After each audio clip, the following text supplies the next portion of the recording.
चित दे भजो राज क्षमा श्री प्राणनाथ, सखी जीवन हमारो श्री महामंत्री कहे साथ जी, बया चर्चा का वक्त अब तुम सुनियो चित दे, लाल आगे आए बैठे तखत, लाल आगे आए बैठे तखत। पहले 11 बरस और ऊपर 52 दिन, काल माया ब्रह्मांड में खेले मिल निज जन, खेले मिल निज जन। ता पीछे आए रास में,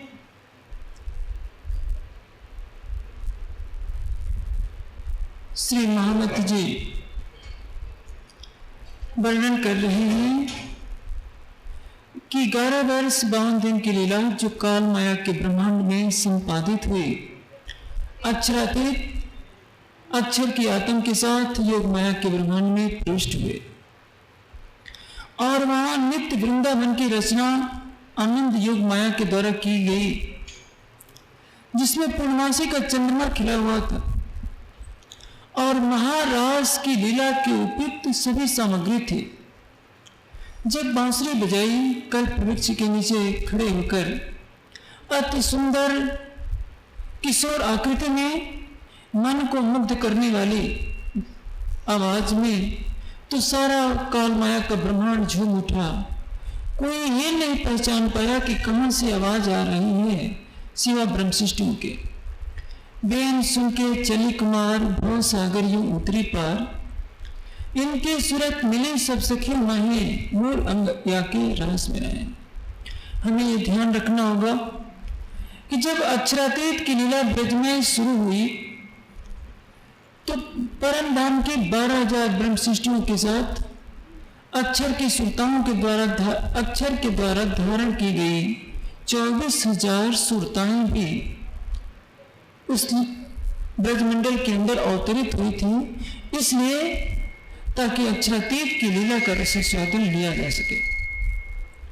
लेकिन अक्षरातीत अक्षर की आत्माओं के साथ कैसे लीला कर सकते थे? उन कुमारिका सखियों ने व्रत किए और ये चाहना की कि कृष्ण कन्हैया हमारे साथ भी लीला करें। चीर हरण के माध्यम से ये लीला संपादित होती है। तब श्री कृष्ण जी ने उनको वर दिया था कि तुम्हारे साथ भी ये लीला हो जाएगी। अब जैसे आवाज सुनकर बांसुरी की सभी ब्रह्म सृष्टियों ने अपने अपने तन को छोड़ दिया और योग माया के ब्रह्मांड में पहुंची, उनके साथ ही वे कुमारिकाएं जिनको ईश्वरी सृष्टि या अक्षर की सुरताएं कहते हैं, वो भी बांसुरी की आवाज सुनकर अपने घरों से निकली और शरीर छोड़कर योग माया के ब्रह्मांड में वे भी प्रविष्ट हो गई। लेकिन वहां जो तन धारण किए योग माया के केवल 12,000 थे। एक एक तन में एक एक ब्रह्मसृष्टि अपने जीव के साथ बैठी और उनके साथ ईश्वरी सृष्टि दो बैठी। लेकिन ईश्वरी सृष्टि का जीव उसमें नहीं जाएगा। कैसे? इसकी विवेचना बाद में हो जाएगी। पहले क्या होता है आप इसका श्रवण कीजिए। जब परम धाम की ब्रह्म सृष्टि योग माया के ब्रह्मांड में पहुंचती है, राज्य के आदेश से योग माया के द्वारा सबको नूतन किशोर आकृति वाले तन दे दिए गए थे और वस्त्र आभूषणों से सुसज्जित होकर सखियां आती हैं कृष्ण मैया के सामने, जो अति सुंदर किशोराकृत लिए हुए खड़े हैं बांसुरी लेकर हाथ में। पूछते हैं कि स्वागतम हो गोपियों, तुम्हारा स्वागत है। ये मध्य रात्रि का समय है, तुम्हारा ब्रज में सब कुछ कुशल मंगल तो है। तुम अपने पतियों को छोड़कर मेरे जैसे व्यक्ति के पास क्यों इतनी रात्रि को आई हो?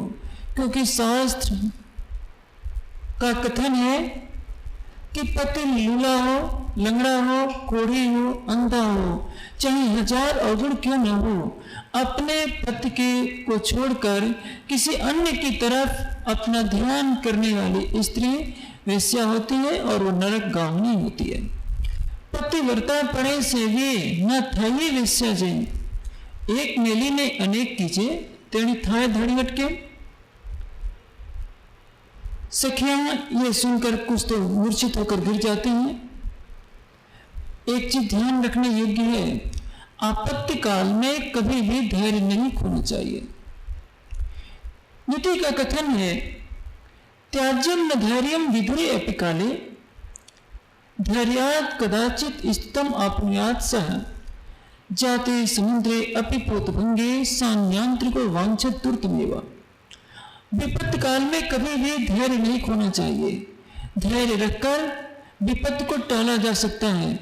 समुद्र में यात्रा करने वाला नाविक यदि जहाज डूबने लगता है तो जब तक उसके अंदर सांस रहती है जानबूझ करके नहीं डूबता।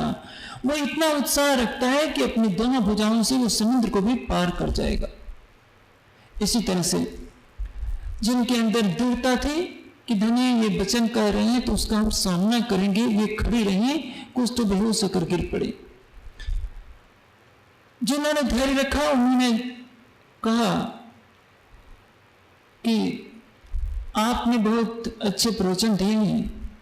आपका कथन है कि पतिव्रता को चाहिए कि अपने मूल पति को छोड़कर अन्य किसी की तरफ ध्यान न करें।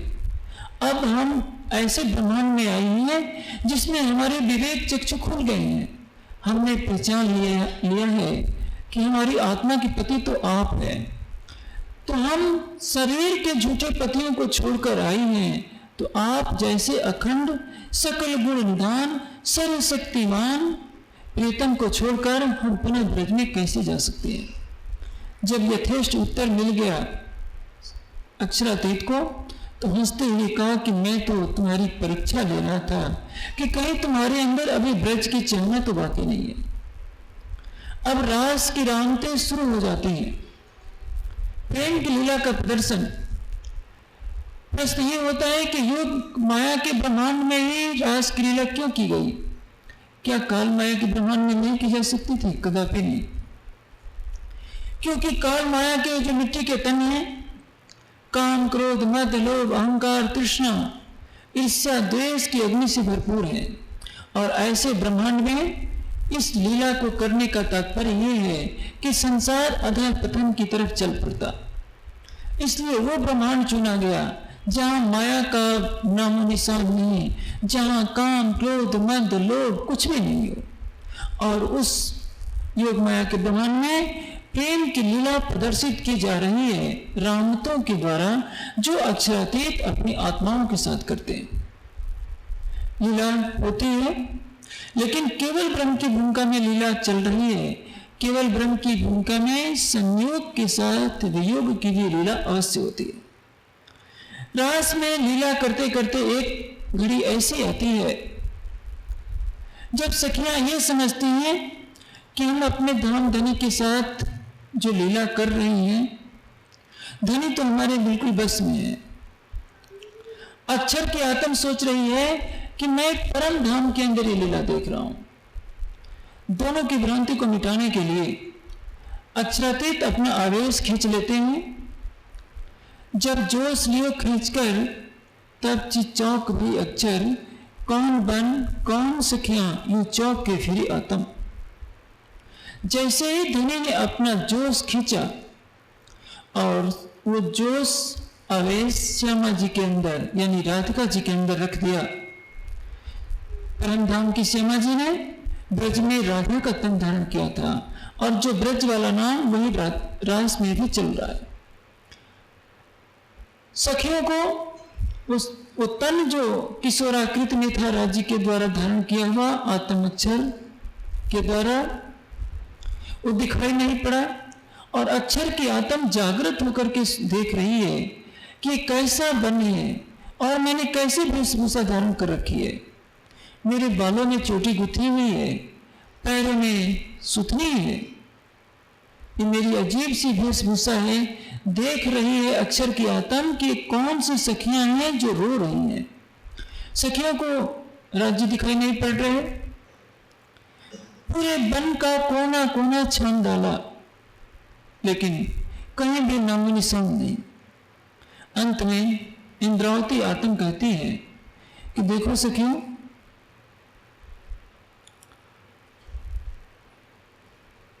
राज्य को, श्री कृष्ण जी को ब्रज की लीला बहुत प्रिय थी। उस लीला का यदि हम नाटक करें तो संभव है हमारे धामधनी हमारे सामने प्रकट हो जाएंगे। होता है वैसे ही ब्रज की लीला दोहराई जाती है। वही किस तरह से अघासुर का वध होता है, पुतना का वध होता है, किस तरह से ग्वाल बालों के साथ श्री कृष्ण जी लीला करते हैं, गोपियों के साथ किस तरह से माखन चोरी की लीला होती है, सारी जब होने लगती है और वो घड़ी भी आ जाती है जब बांसुरी बजती है और सखियां काल माया के ब्रह्मांड को छोड़कर योग माया के ब्रह्मांड में प्रवेश करती है। जैसे ही बांसुरी बजती है, इंद्रावती की आत्मा श्री कृष्ण का पाठ अदा करती है। जैसे ही बांसुरी होठों पर रखते हैं, इंद्रावती जी कहती है कि धामधनी हमारी लाज रखो। वैसे ही श्री कृष्ण जी का स्वरूप पुनः प्रकट हो जाता है। सबके अंदर ऐसा लगता है कि दूसरा जन्म हो गया, यानी एक नया उल्लास आ जाता है। आया स्वरूप कर नए श्रृंगार, भजनानंद सुख लिए अपार। उस स्वरूप की शोभा, उस स्वरूप के अंदर कितना प्रेम का आवेश भरा था, उसको कहा नहीं जा सकता। यानी सबकी इच्छा को पूर्ण करने के लिए स्वरूप प्रकट होता है, क्योंकि एक विरह की एक लंबी मंजिल तय करने के बाद यह स्वरूप दृष्टिगोचर होता है। सखियां कहती हैं कि राज्य हमने पत्ता पत्ता खोज डाला, आप मिले नहीं। राज्य का कथन है कि मैं तो कहीं गया ही नहीं था, मेरे और तुम्हारे बीच में एक पेड़ आ गया था। प्रश्न यह है कि क्या राज्य झूठ बोल रहे हैं? राज्य कभी भी झूठ नहीं बोल सकते। सच ये है कि अक्षरातीत की लीला अक्षरातीत के बिना संपादित नहीं हो सकती। आत्म अक्षर के साथ जो ध्वनि का जोश और आवेश है, जब तक उस तन में था तब तक वो तन नजर आता था। जैसे ही ध्वनि ने आवेश खींचा, उस तन के रहते हुए भी वो तन सखियों की नजर में नहीं आ रहा था, जबकि वो तन वहीं था। इसलिए राज्य हमेशा सच बोलते हैं। स्वप्न में भी कल्पना नहीं करनी चाहिए कि राज्य ने कभी झूठ बोला होगा। लीला शुरू हो जाती है। अक्षरातीत एक एक सखी के साथ एक एक रूप धारण कर लेते हैं। 12,000 सखियां तो 12,000 श्री कृष्ण के रूप में प्रकट हो जाते हैं। रास की सारी रामतें होती हैं। अक्षर की आत्मा भी पूरी तरह से तृप्त हो जाती है उस प्रेम की लीला को देखकर, क्योंकि जब जोश खींचा था तो उनको एहसास हो गया था कि मैं अपने ही ब्रह्मांड केवल के अंदर ये लीला देख रहा हूं, मैं परम धाम के अंदर नहीं था। दोनों की भ्रांति दूर हो गई थी। सखियों की जो भ्रांति थी कि राज्य हमारे बस में हो गए हैं, विरह के द्वारा उसको भी दूर कर दिया, क्योंकि प्रेम की लीला ऐसी होती है जिसमें सत्ता नाम को भी नहीं होती। और जब देखा कि हमारे जब फूल गिर जाते हैं तो कृष्ण जी स्वयं उठाते हैं, हमारे आभूषणों को स्वयं ठीक करते हैं, तो योग माया का ब्रह्मांड था और उन तनों के साथ जीव भी जुड़ा हुआ था। तभी सखियां वहां जाकर के विरह की अवस्था में विधाता का नाम लेती है। अब सबकी इच्छा पूरी हो गई। जमुना जल में झीलना किया सबने, बनफल आरोगाया और उतारे हुए वस्त्रों पर अपने धाम धनी को बैठाया सबने। पूछा श्री राज जी ने कि सखियों बताओ वृंदावन कैसा लगा। सबका एक ही कहना है कि धामधनी वृंदावन तो बहुत अच्छा लगता है। आपने प्रेम की बहुत रामते भी की, हमारी चाहना पूरी हो गई। जो 52 दिन का जो वियोग का कष्ट था वो भी समाप्त हो गया। लेकिन एक ही तमन्ना है, हवे वाला हूँ एटलू मांगू खिड़ एक अलगा न थे, जी हाँ हमने विरह नहीं चालू ते घर जाइए।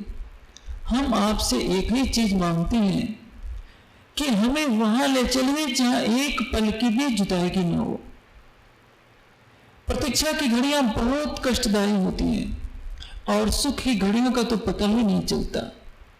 यदि किसी व्यक्ति की प्रतीक्षा करनी पड़े तो एक एक मिनट लगता है कि महीनों के बराबर है, लेकिन जब आनंद का समय होता है तो कैसे 24 घंटे, महीने, साल गुजर जाते हैं पता ही नहीं चलता। जो परम धाम का प्रेम है उसमें तो वियोग होता ही नहीं, लेकिन प्रेम में जब वियोग होता है तो वो वियोग की अवस्था सहन नहीं होती। विरहा गतरे जाने सोए जो मीन के बिछड़ी हो, या मीन बिछले जल थे या गत जाने सोए। विरह का कष्ट क्या होता है उस मछली से पूछिए, जिसको जल से निकाल देने के बाद तड़पना पड़ता है। वो जानते हैं कि विरह क्या होता है। शब्दों में विरह की व्याख्या नहीं हो सकती, ये केवल भुक्त भोगी ही जानता है। ये तो कोई कहे कि मैं विरह की अवस्था का वर्णन कर सकता हूं तो समझना चाहिए कि वह विरह से अभी काफी दूर है। अब राज जी कहते हैं कि सखियों, केवल परम धाम ही ऐसा है जहां मैं तुमसे और तुम मुझसे एक पल के लिए भी जुदा नहीं हो सकते। अब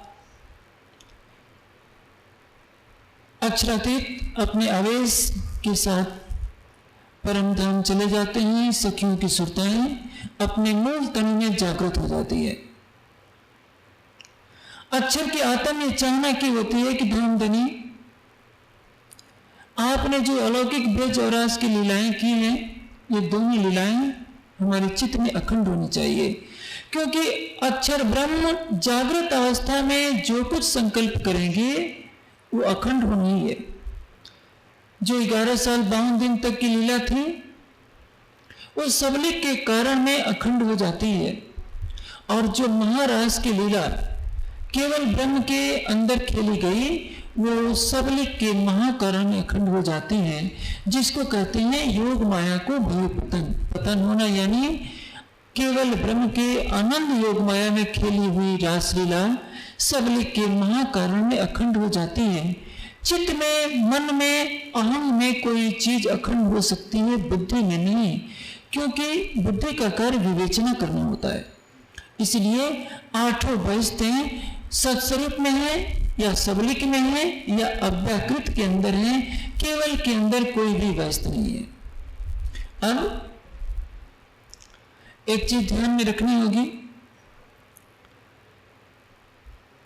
पूरी वाणी के टीका रतनपुरी से भी प्रकाशित की गई है, पूना जी से भी प्रकाशित की गई है, बिमला मेहता जी ने भी प्रकाशित किया है और जामनगर से भी प्रकाशित किया गया है। लेकिन प्रकट वाणी में एक चौपाई आती है, ये तीसरा इंड भया जो अब अक्षर की सूरत का सब, यही सूरत की सखियां भी प्रतिबिंब वेद ऋचा जो कही। इसकी वास्तविक व्याख्या जहां तक धामधनी की कृपा से मैं समझता हूं, सही व्याख्या की दिशा में कदम तो बढ़ाया गया है, लेकिन मेरा दिल उससे संतुष्ट नहीं हो पाता। वाणी कह रही है, यही सूरत की सखियां भी प्रतिबिंब वेद ऋचा जो कही। दो सखियां हैं, एक प्रतिबिंब की सखियां और वेद ऋचा सखियां। वेद ऋचा सखियां कौन है और प्रतिबिंब की सखियां कौन है, ये चीज हमें समझनी होगी। सबलिक के कारण और महाकारण में जो रास और ब्रज की लीला हो रही है, वो दोनों लीलाएं सबलिक के स्थूल, जिसको अव्याकृत का महाकारण कहते हैं, उसमें अवश्य पड़ेगी। वाणी में चौपाई आती है, रास लीला जो वन में किद अक्षर स्वरूपे ग्रहित जागृत बुद्ध ता लीला को ए प्रतिबिंब ए जो रमा को दिखाई संत। वेदों का मूल स्थान अव्याकृत के अंदर है। जो हमें वेद पढ़ने को मिलते हैं तो शब्द रूप में है, अव्याकृत चैतन्य है। और वेद में ही कहा गया है कि वेद के ज्ञान का कर्ता अविनाशी ब्रह्म है। गीता भी कहती है ब्रह्म अक्षर समुद्गम। वेद कहते हैं तस्मात् यज्जात सर्वभूतं ऋचः सामान्य जग्रे छंदांस जगरे तस्मात् यजुः तस्मात् अजायत। उस परमात्मा से ऋग्वेद यजुर्वेद सामवेद अथर्ववेद प्रकट हुए, यानी अविनाशी ब्रह्म जिसके मन का स्वरूप अव्याकृत है उससे वेद का प्रकटन हुआ। अब अव्याकृत के महाकारण में अखंड ब्रज और अखंड रास की लीला का प्रतिबिंब जब पड़ा, वहां हर वस्तु चैतन्य होने के कारण वेदों ने कहा कि हे प्रभु, हमने आज दिन तक इतनी प्रेममयी आनंदमय लीला तो देखी ही नहीं। हम ज्ञान के द्वारा केवल आपका वर्णन करते हैं, हमें भी उसका रसपान करने की इच्छा है। श्री कृष्ण जी ने कहा कि देखो, अब वो लीला का प्रतिबिंब होने जा रहा है नए ब्रह्मांड में। तुम गोपी रूप में यदि हो जाओ तो तुम इस लीला का रसास्वादन तुम भी कर सकते हो। तो वेदों ने 12,000 सखियों का रूप धारण कर लिया परम धाम की 12,000 ब्रह्म सृष्टियों की जगह, क्योंकि नया जब ब्रह्मांड बनेगा तो हूबहू वैसा ही बनेगा, जरा भी पता नहीं चलेगा कि इसके पहले महाप्रलय हो गया था। अब प्रश्न है प्रतिबिंब की सखियां कौन है? जैसा कि मैंने कहा 11 साल 52 दिन की लीला के पश्चात ब्रह्म सृष्टि अपने जीव के साथ केवल ब्रह्म की महारास के अंदर एक एक तनु में जा पहुंची। लेकिन जो कुमारिका सखियां थी वो भी उन तनों में पहुंच गई, दो दो एक एक तन के अंदर। उनके जीव नहीं पहुंचे, उनके जीव सबलिक के कारण में होने वाली ब्रजलीला में अखंड हो गए। क्योंकि यदि वे जीव महाराज के अंदर चले जाते तो फिर उनके साथ लीला होना संभव नहीं। उन जीवों के साथ अक्षरातीत कभी भी लीला नहीं कर सकते थे। इसी कारण उन जीवों को सबलिक के कारण की ब्रज लीला में जाना पड़ा। और चूंकि उनको वर प्राप्त हो चुका है कि तुम्हारे साथ भी लीला होगी, इसी कारण वो जो अखंड जीव थे नए ब्रह्मांड में उनकी सुरता फिर आई। इसको कहते हैं यही सूरत की सखियां भी प्रतिबिंब वेद ऋचा जो कही, यानी कुमारिकाओं के जीवों की सुरता नए ब्रह्मांड में आई, जो 24,000 के रूप में इस ब्रह्मांड में प्रकट हुई। पहले भी 36,000 की संख्या थी, ब्रह्म सृष्टि 12,000, 24,000 ईश्वरी सृष्टि, और इस नए ब्रह्मांड में 24,000 प्रतिबिंब की सखियां यानी कुमारिकाओं के जीव और 12,000 वेद ऋचाओं के स्वरूप, 36,000 का स्वरूप फिर प्रकट हो जाता है। सब समझते हैं कि ये तो वही ब्रह्मांड है। अब जैसा स्वरूप श्री कृष्ण का था 11 साल 52 दिन वाला, वैसा ही हूबहू बन जाता है। फिर बांसुरी बजती है और फिर वही लीला, गोपियां प्रकट हो जाती हैं। फिर 36,000 और पूरी रात्रि इतनी लंबी कर दी जाती है, 6 महीने के बराबर रास की रात्रि करके वो लीला की जाती है। नारायण ने उसका रस लेने के लिए वो रात्रि ही 6 महीने की कर दी। इसको प्रतिबिंब की लीला कहते हैं। अब तन तो वही श्री कृष्ण का है, लेकिन न उसमें आत्म अक्षर है न धनी का जो सारा वेश है केवल अखंड की शक्ति, जिसको हम मूल रूप से प्रचलन तो है गोलोकी शक्ति कहने का, लेकिन गोलोक से तात्पर्य ब्रज लीला से लिया जाता है। अब इसमें जो शक्ति कार्य कर रही है बाकी बिहारी की अवेश शक्ति कार्य कर रही है, क्योंकि गोलोकी श्री कृष्ण तो ब्रज लीला में निमग्न है, उनको रास लीला का कोई भी ज्ञान नहीं है और वे रास लीला का नाटक कभी भी नहीं कर सकते थे। अब ये जो शक्ति आई है, लीला फिर होने लगी। पूरी रात्रि लीला होती है। जब ग्वाल सवेरे उठते हैं तो देखते हैं कि जो सखियां बांसुरी की आवाज सुनकर घरों से बाहर निकली थी, वे तो हमारे साथ हमारे कमरों में बिस्तरे पर सो रही हैं। अब प्रश्न ये उठता है, सारे संसार में ये बात अभी तक स्पष्ट नहीं हो पाई कि पहले वर्णन किया गया था कि बांसुरी की आवाज सुनकर 36,000 सखियों ने तन छोड़ दिया। जब तन छोड़ दिया तो उनके दाह संस्कार का तो कहीं वर्णन होना चाहिए, लेकिन दाह संस्कार का वर्णन नहीं होता। भागवत में स्पष्ट कहा गया है कि वे गोपियां उन गोपों के पास सोती हुई मिली। ये बातें विरोधाभास प्रकट करती हैं।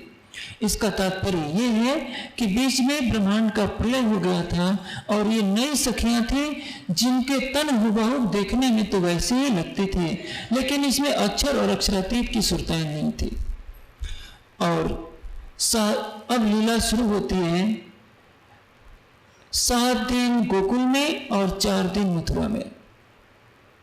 इसके पश्चात इस 11 दिन की लीला के अंदर 7 दिन ब्रजमंडल में पूरी लीला होती है। उधर कंस जो श्री कृष्ण जी का वध करने के लिए तरह तरह के राक्षसों को भेजा करता था, जब देखा कि मैं असफल हो जा रहा हूं तो उसने अक्रूर के द्वारा कृष्ण बलराम को बुलवाया। सब ग्वालवालों के साथ श्री कृष्ण जी बाबा नंद के साथ जाते हैं। कंस ने यज्ञ किया होता है, वहां जाकर चारों मुष्टिक और पुलिया पेड़ हाथी का संहार करते हैं। उसके पश्चात कंस को भी खींच करके गला दबाकर उसका वध कर देते हैं। सारी मथुरा नगरी में खुशी की लहर दौड़ जाती है। और जब कंस का वध करने के पश्चात वसुदेव देवकी के पास जाते हैं और कहते हैं कि अब मैं आपको मुक्त करने आया हूं, वसुदेव देवकी कहते हैं श्री कृष्ण के अति सुंदर स्वरूप को देखकर कि हमने 11 वर्षों से आपका वियोग सहा है, अब हमें छोड़ करके न जाइए। कहते हैं श्री कृष्ण के पिताश्री मैं आपकी इच्छा पूरी करूंगा। उग्रसेन को बंदीगिरी से मुक्त करते हैं, सिंहासन पर बैठाते हैं और स्वयं जब ग्वालों का भेष छोड़कर, पीताम्बर भेष छोड़कर राजसी वस्त्र धारण करते हैं, यमुना जी में स्नान करने के पश्चात तो जो उनके अंदर शक्ति होती है अखंड की, वो पुनः चली जाती है। और वो श्री कृष्ण जो अखंड की शक्ति थी, जो ब्रजलीला जो अखंड है, जो अखंड महारास अखंड है, ये चीज भी ध्यान में रखने योग्य है कि जो राधा की भूमिका में जो सखी कार्य कर रही थी, चूंकि 24,000 जो प्रतिबिंब की सखियां थी सबलिक के कारण से आई थी, इसलिए सबलिक के कारण में जो बाल मुकुंद का चैतन्य है कार्य तो वही करेंगे, लेकिन उनके साथ बांके बिहारी का आवेश होना आवश्यक है, अन्यथा रास की लीला जो पहली रात्रि में दिखाई गई है संभव नहीं है। और अंदर से हुआ जो चैतन्य है बाल मुकुंद जी का, वो राधा के धाम हृदय में विराजमान हो जाता है।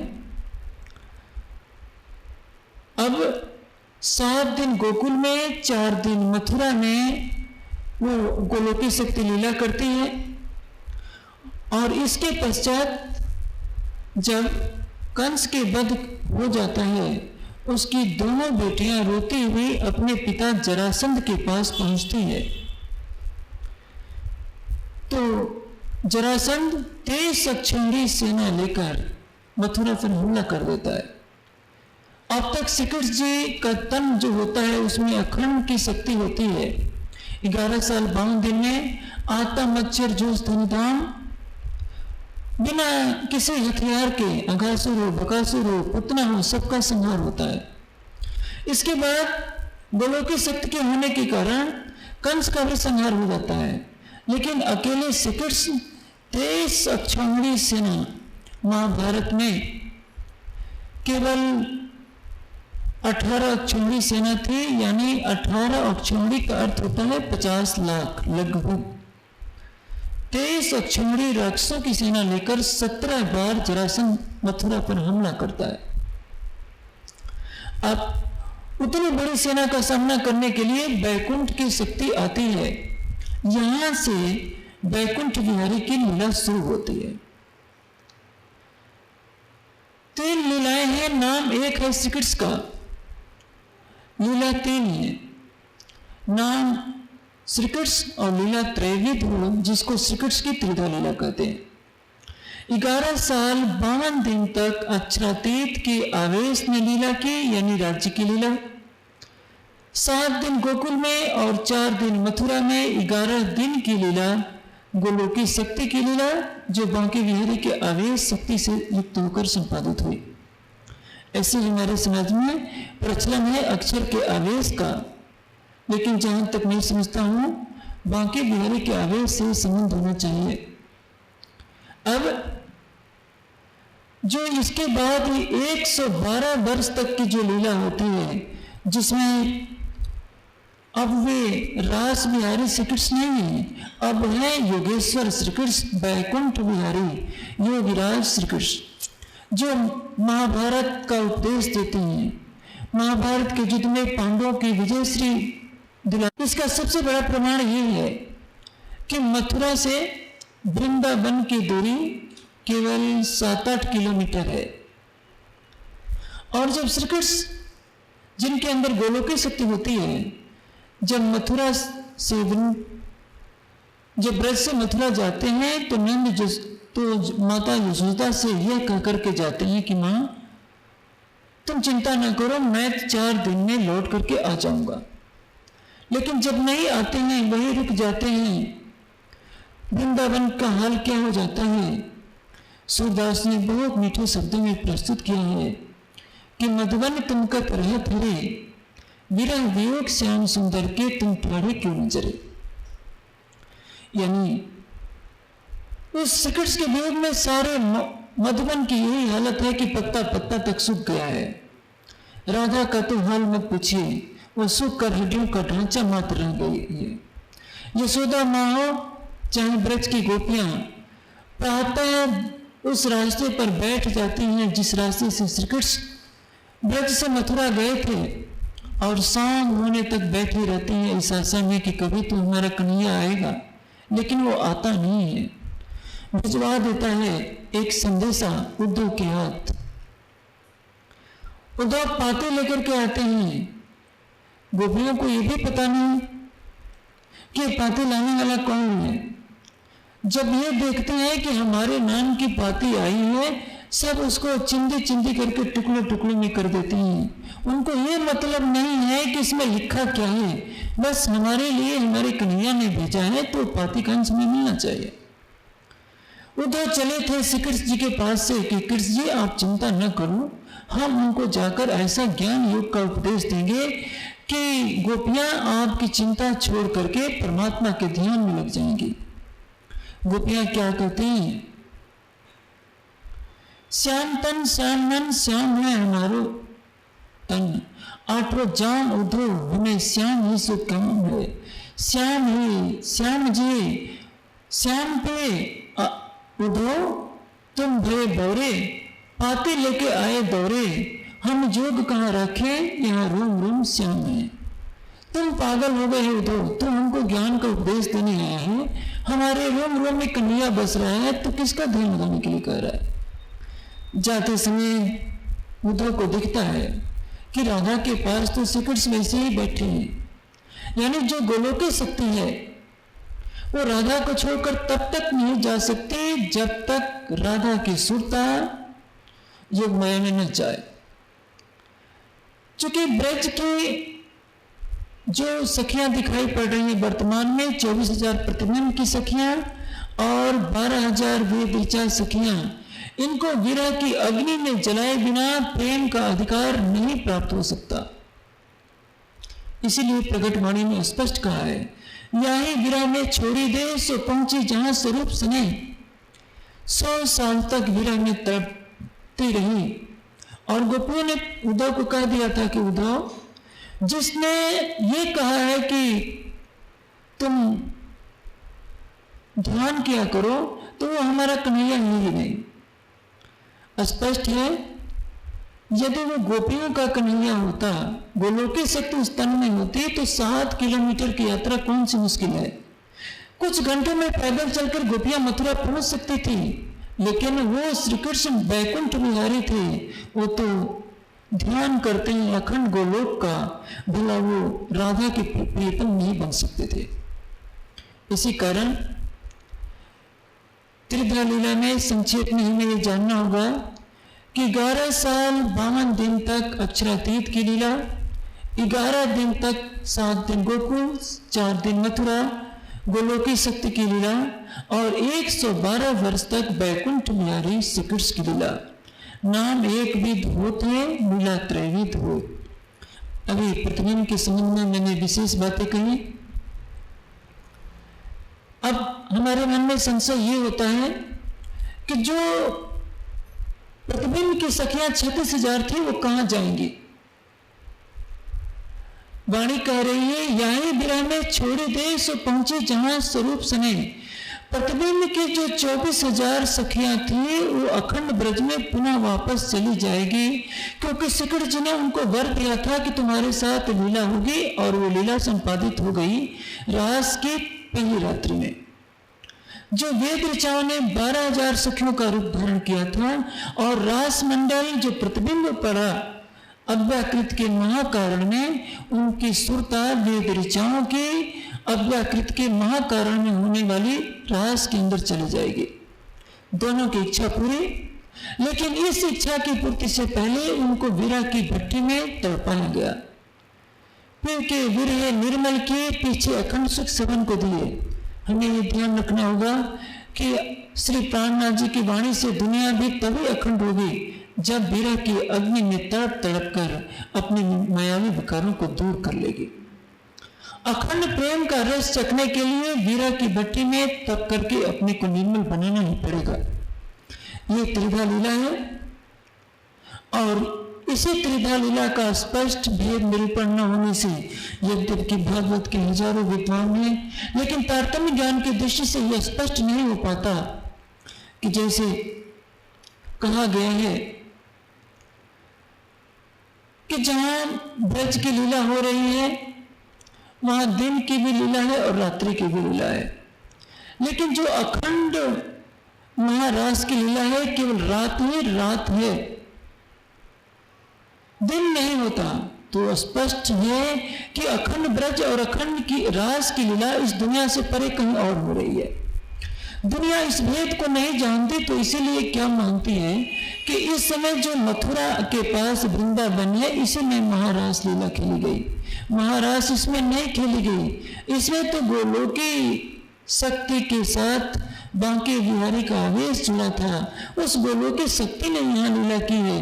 अक्षरातीत ने लीला तो केवल ब्रह्म के अंदर की थी, और वो सबली के कारण और महाकारण में अखंड हो गई। ये जो लीला की गई केवल दुनिया को साक्षी देने के लिए, कि दुनिया उस भेद को समझ जाए कि सच्चिदानंद परब्रह्म कभी इस कालमाया की दुनिया में आए थे और उन्होंने ये लीला की थी। अब सभी सखियां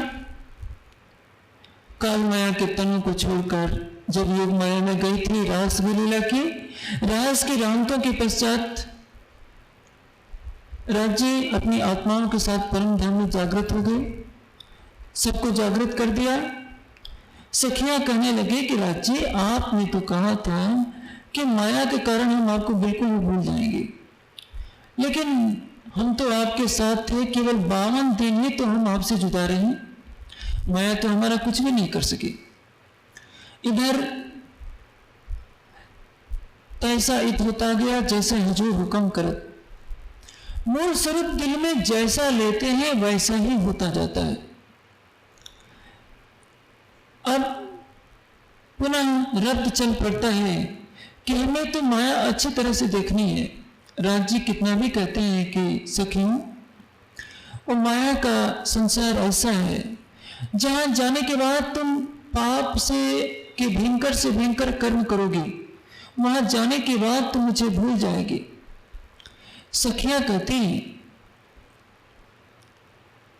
कि चीनी कभी बालू नहीं हो सकती, समुद्र कभी सुख नहीं सकता, चंद्रमा की किरणें कभी अग्नि नहीं बरसा सकती, लेकिन आप कैसे अक्षरातीत हैं कि आप हमारी एक छोटी सी माया देखने की इच्छा पूरी नहीं कर पा रहे हैं। आखिर उनकी इच्छा को पूरी करने के लिए अक्षरातीत को पुनः आना पड़ेगा, लेकिन आने से पहले उन्हें साक्ष्य भी दिलवानी है। इसी कारण जिस अक्षर के आत्म ने ब्रज में रास में लीला की थी, उसी अक्षर के आत्म को अरब के अंदर भेजा जाता है, ताकि ये साक्ष्य दिला दी जाए कि सच्चिदानंद परब्रह्म प्रकट होने वाले हैं। आज सारा संसार लड़ाई कर रहा है, सुर असुर अध्यात्म के करत लड़ाई दो, सो ये देश है बिना मिट न सके कोई। सुर कहते हैं किसको? देवता को। असुर किसको कहते हैं? राक्षस को। देवता कौन है? जिसमें सात्विक प्रवृत्ति हो। असुर किसको कहते हैं? जिसमें तामसिक प्रवृत्ति हो। यह संघर्ष हमेशा से चलता आया है और चलता रहेगा। रहीम दास जी ने इस संबंध में बहुत अच्छी बात कही है। कही रहीम कैसे निभे बेर केर को संग, वे डोलत रस आपने उनके फाटे तंग। केला तो अपनी मस्ती में झूमेगा और बेर के कांटे उसको फोड़ेंगे।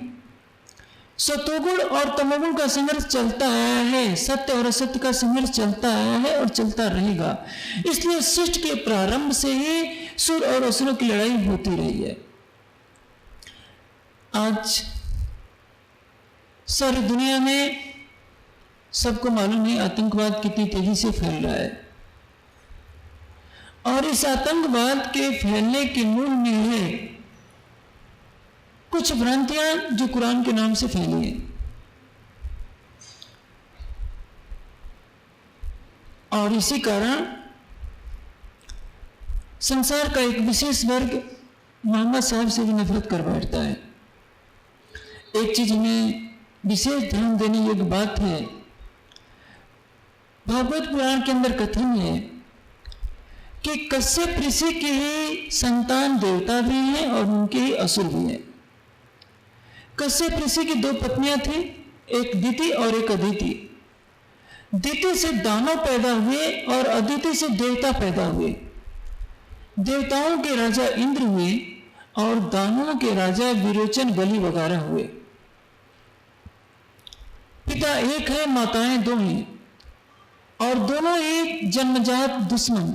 देवता और असुर में कभी पटी नहीं है, दोनों संगे भाई।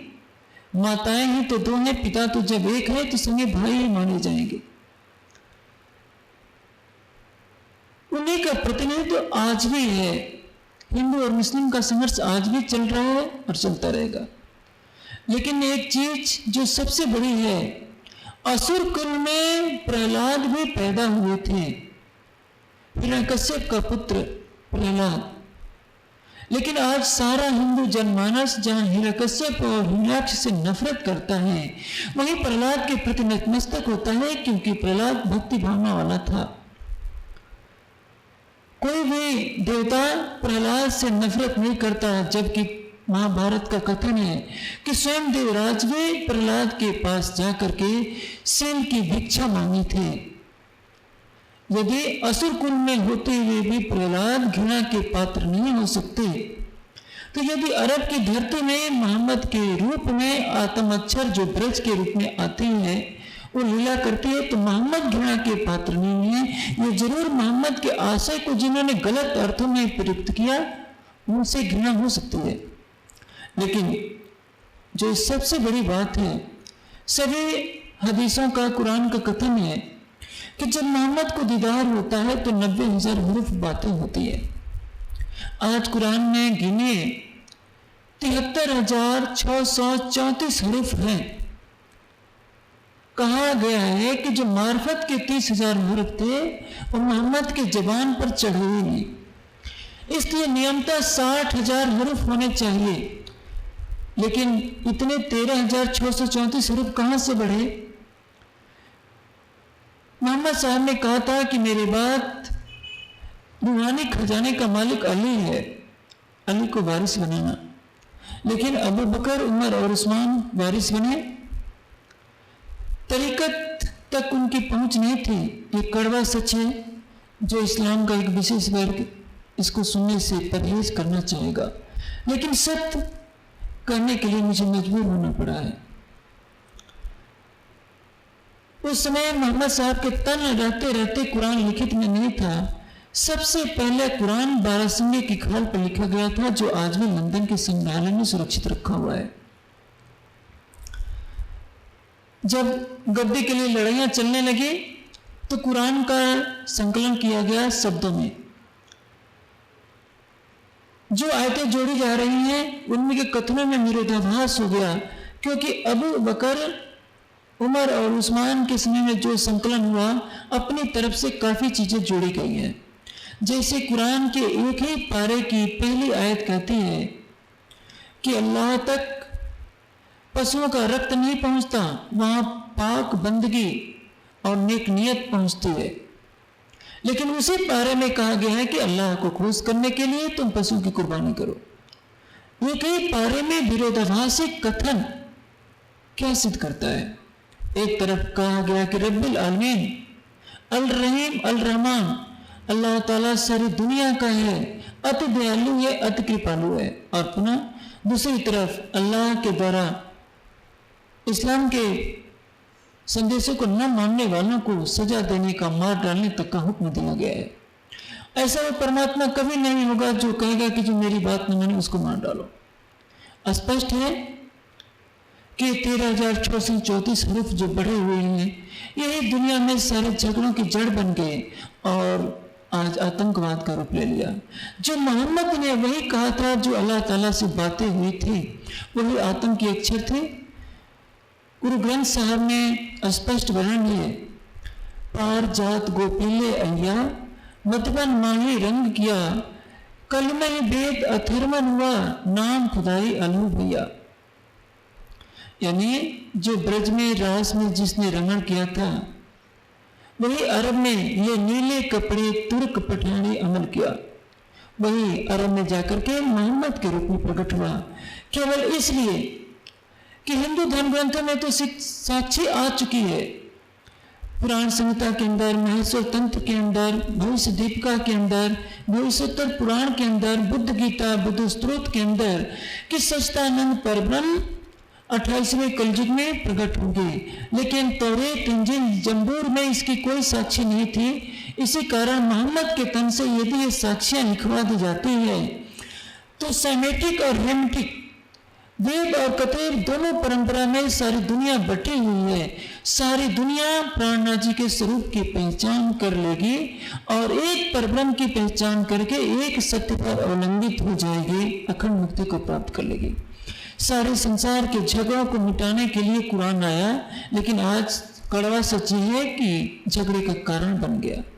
कहीं भी आतंकवाद फैलता है तो वही आयतें उद्धृत की जाती है और जहाँ शिक्षा नहीं होती वहाँ के लोगों को अच्छी तरह से भड़का दिया जाता है। उधर आतम अक्षर आकर के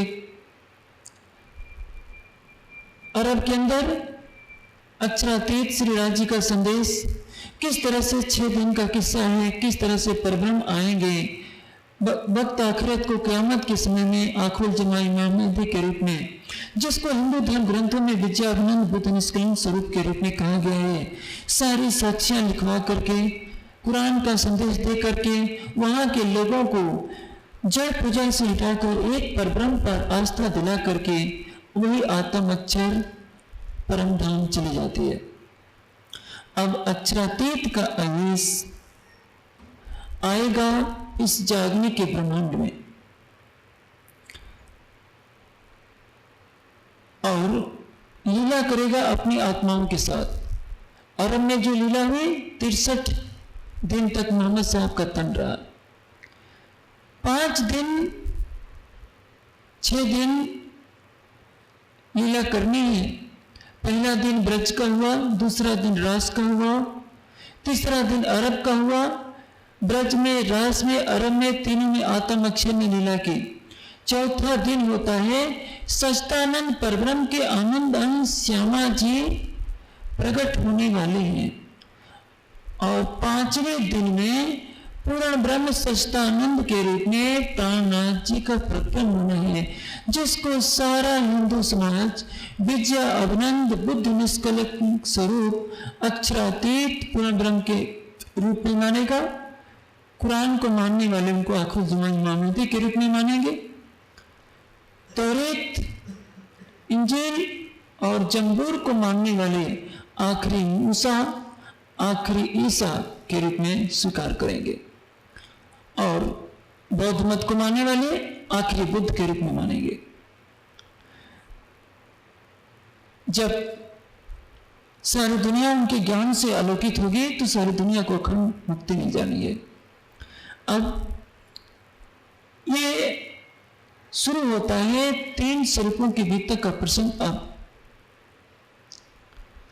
इस संबंध में 2 तनों में परब्रह्म लीला करेंगे मुख्य रूप से। इसके संबंध में भागवत में एक साक्षी आती है कि देवापे संतनो भ्राता मरु चैक्षाक वंशज कलाप ग्राम आसाते महायोग बलान्वितो ताविहत कले अंते वासुदेव अनुशिक्षिता वर्णाश्रम धर्मम पूर्वम प्रतिष्ठिता। यानी संतनों के भाई देवाप जो चंद्रवंशी होंगे और इक्ष्वाकु वंश में उत्पन्न हुए राजा मरु कलाप ग्राम में रह रहे हैं। ये भागवत का कथन है। कलाप ग्राम हिमालय का वो स्थान है जहां केवल बड़े बड़े योगीराज ही जा सकते हैं, जिन्होंने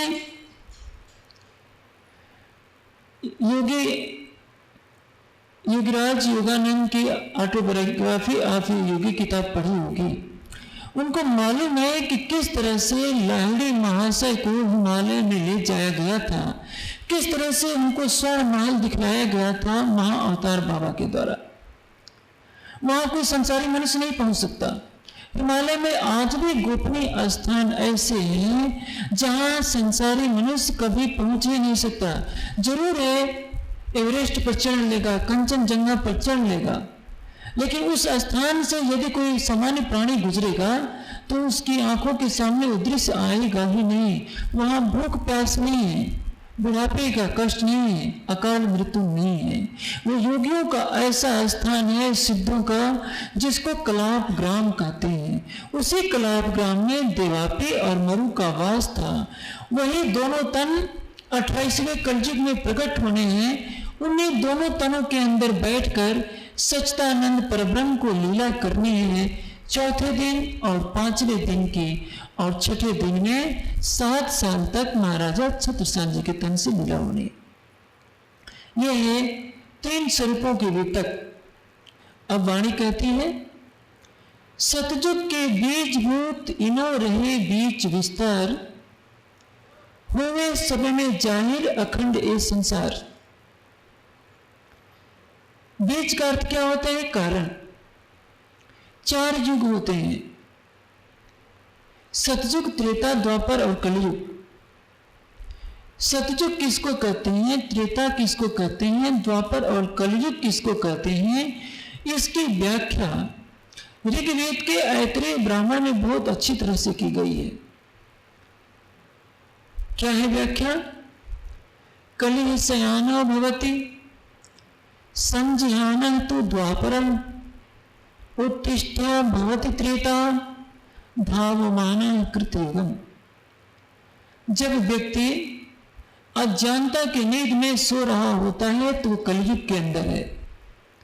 जब वो ज्ञान चक्षु खोल करके उठकर बैठ जाता है तो द्वापर, जब वो खड़ा हो जाता है तो त्रेता, और जब लक्ष्य की तरफ चल देता है तो सतयुग में जी रहा होता है।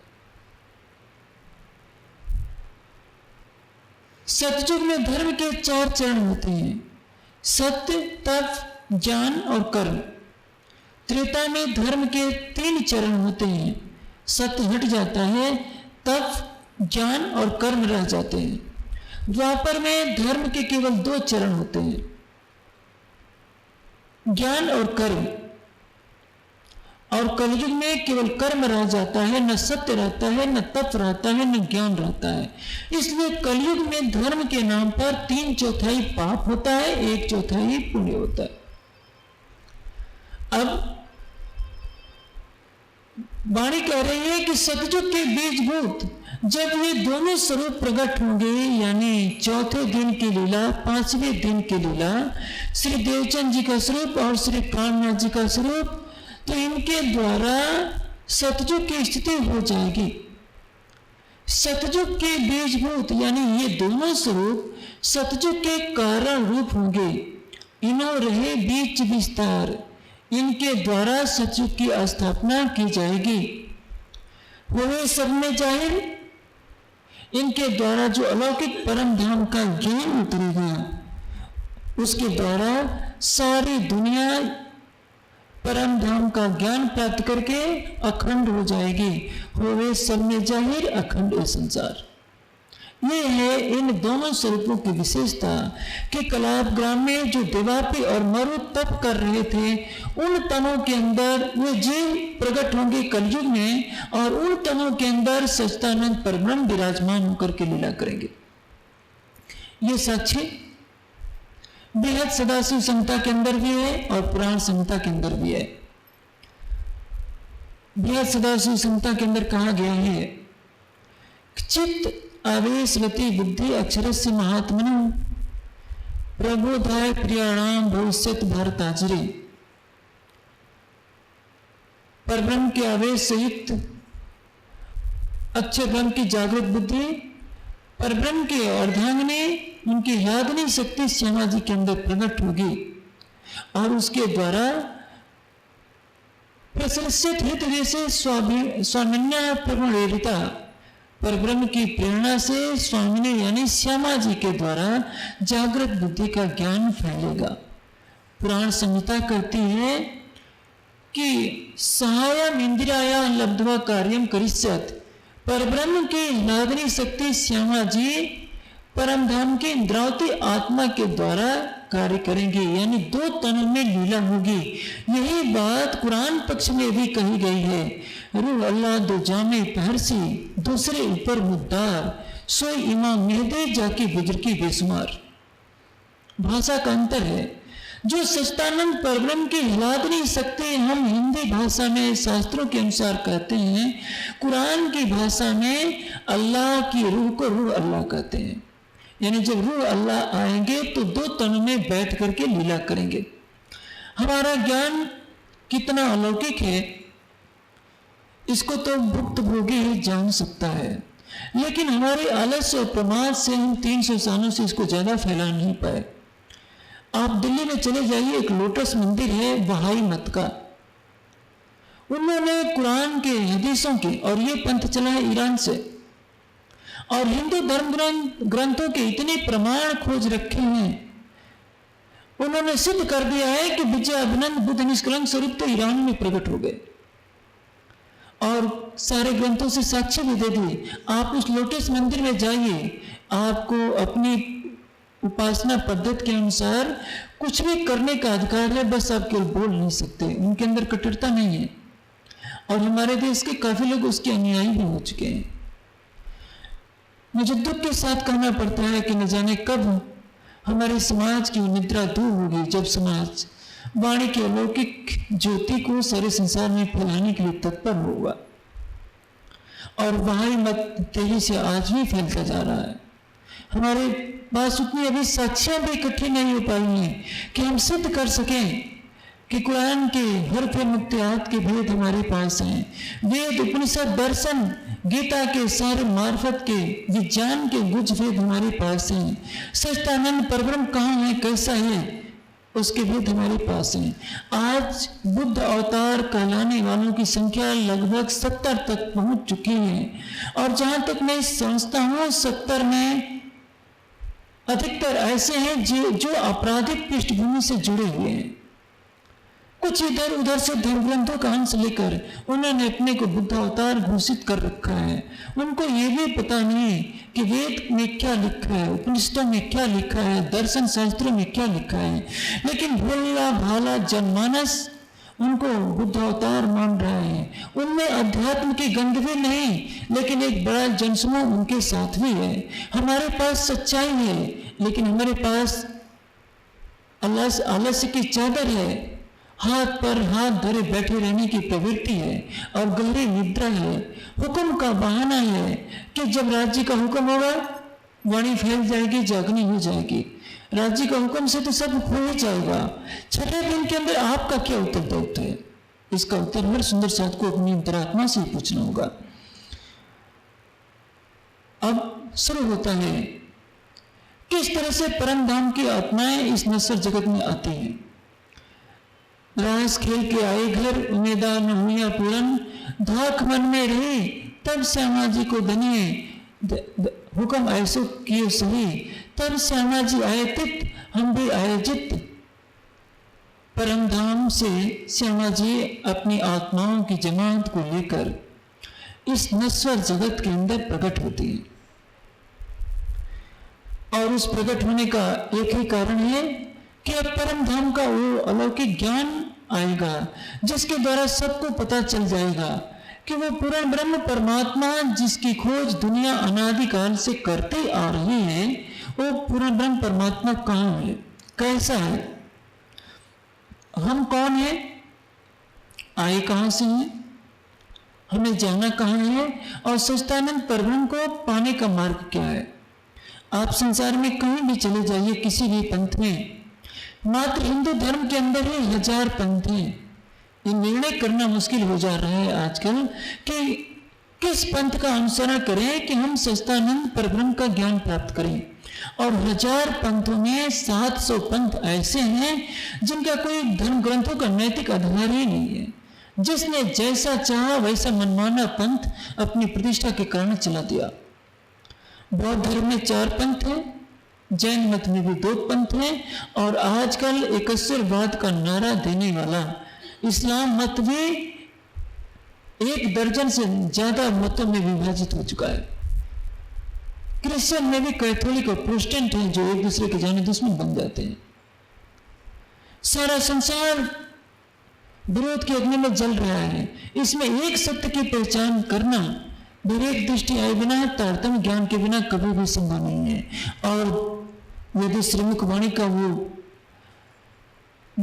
ज्ञान संसार में फैल गया तो निश्चित है कि संसार के सारे मत पंथों के झगड़े मिट जाएंगे।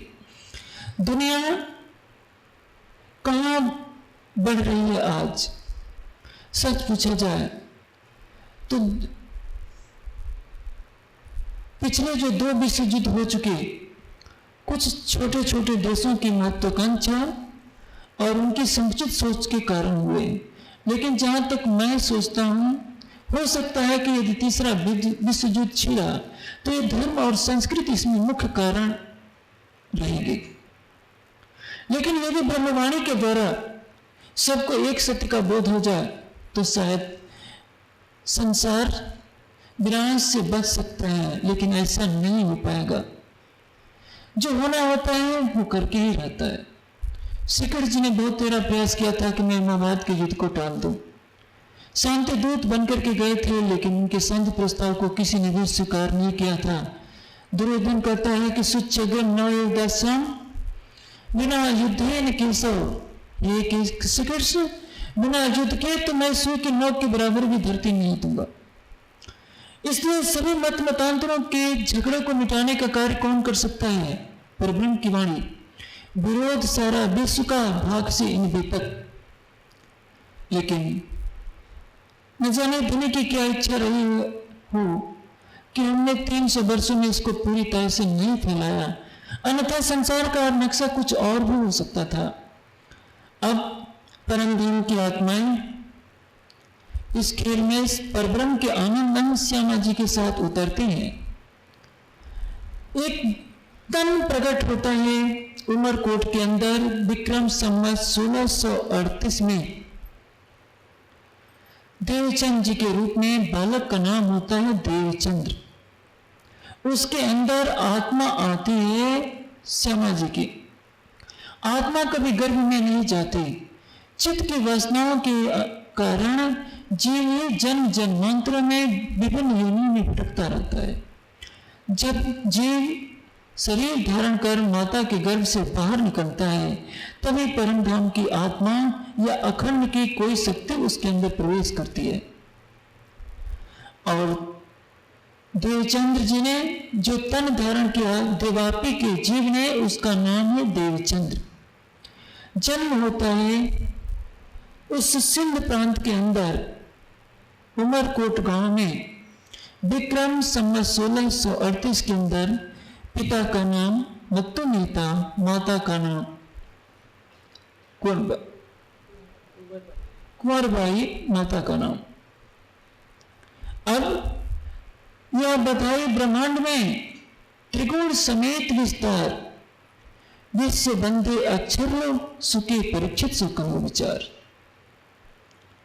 जब देवचंद जी का जन्म होता है, उनके अंदर श्यामा जी का प्रकटन होता है,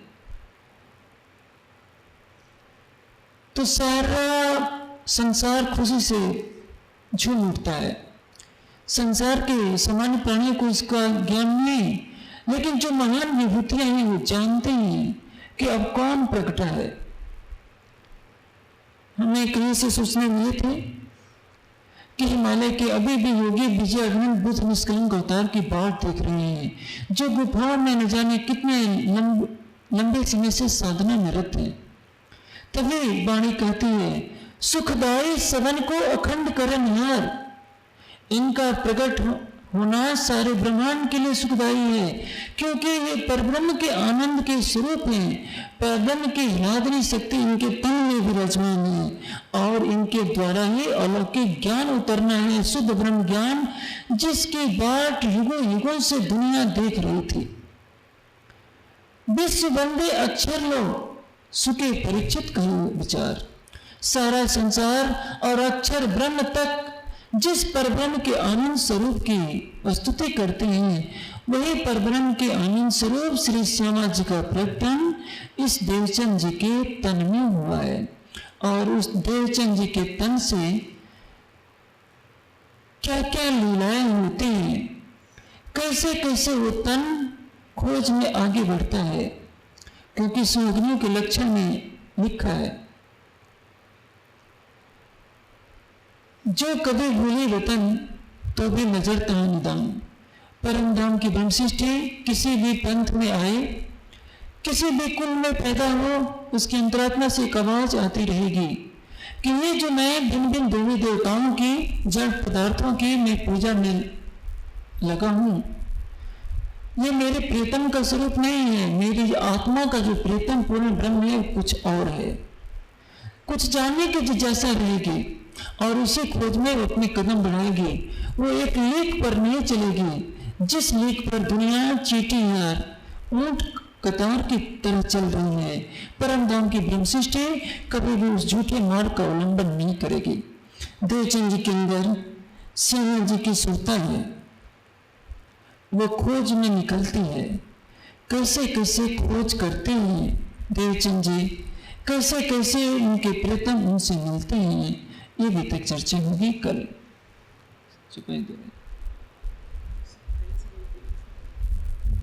अब चौपाई दो रहे हैं। सुखदाई सबन को, सुखदाई सबन को, अखंड करन हार, अखंड करने हार, विश्व बंदे अक्षर ले, विश्व बंदे अक्षर लो, सुके परीक्षित सो कयो विचार, सुके परीक्षित सो कयो विचार, सुके परीक्षित सो कयो विचार। बोले श्री प्राणनाथ प्यारे की। अधिक जानकारी के लिए देखें www.spjin.org।